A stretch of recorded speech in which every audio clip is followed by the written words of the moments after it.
Hello everyone, Assalamu alaikum, good morning, hope you are doing well, great, Ami here. എല്ലാവർക്കും സുഖമാണ് സന്തോഷമാണ് എന്ന് ഞാൻ വിചാരിക്കുന്നു. Okay great. ഇന്നത്തെ ടോപ്പിക്കിലേക്ക് കടക്കാം. ഇന്നത്തെ ടോപ്പിക് എന്ന് പറഞ്ഞാൽ എന്താണ് മൈൻഡ് ബ്ലോക്ക്. നമ്മളിൽ ഒരുപാട് വ്യക്തികൾ പറയാറുണ്ട്, ഒരുപാട് കാര്യങ്ങൾ ചെയ്യുന്നുണ്ട്, പക്ഷേ എങ്ങനെയും എൻ്റെ മൈൻഡ് ഓക്കെ ആയിട്ട് വരുന്നില്ല. ഇന്ന് ഫ്രണ്ട്സിനോട് സംസാരിക്കാൻ പറ്റുന്നില്ല, ഫാമിലിനോട് സംസാരിക്കാൻ പറ്റുന്നില്ല, അതുപോലെ ഞാൻ വർക്ക് ചെയ്യുന്ന സമയത്ത് അവിടുന്ന് സംസാരിക്കാൻ പറ്റില്ല. എൻ്റെ മൈൻഡ് ആകെ ഭയങ്കര രീതിയിൽ എന്നെ ബുദ്ധിമുട്ടാക്കിക്കൊണ്ടേയിരിക്കുന്നത്. മൈൻഡ് ബ്ലോക്ക് മാറ്റേണ്ട ഒരുപാട് കാര്യങ്ങൾ ഞാൻ നിങ്ങൾക്ക് പറഞ്ഞു തരാം. മൈൻഡ് ബ്ലോക്ക് മാറ്റേണ്ടത് ആദ്യം ചിന്തിക്കുന്നത് വെച്ചാൽ നല്ല രീതിയിലുള്ള മെഡിറ്റേഷൻസ്. കാരണം ഇന്ന് മെഡിറ്റേഷൻ കൊണ്ട് ഒരുപാട് ഉപയോഗങ്ങളുണ്ട്.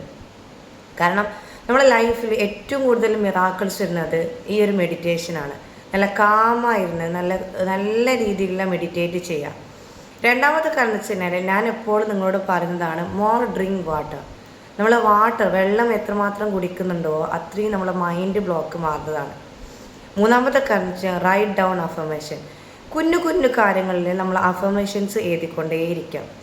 നാലാമത്തെ കാരണം വെച്ച് കഴിഞ്ഞാൽ നമ്മൾ ഏത് കാര്യത്തിലാണോ ഇപ്പോൾ സറണ്ടറായി നിൽക്കുന്നത് ആ കാര്യം നമ്മൾ ഓർക്കാതെ ഇരിക്കുക. അതിന് ലെറ്റ് ഗോ എന്ന് പറഞ്ഞുകൊണ്ടേയിരിക്കുക.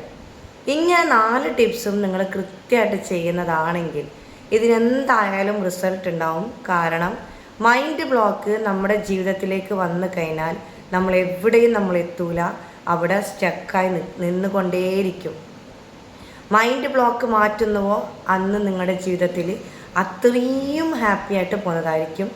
It's me get army talk. Thank you so much. By.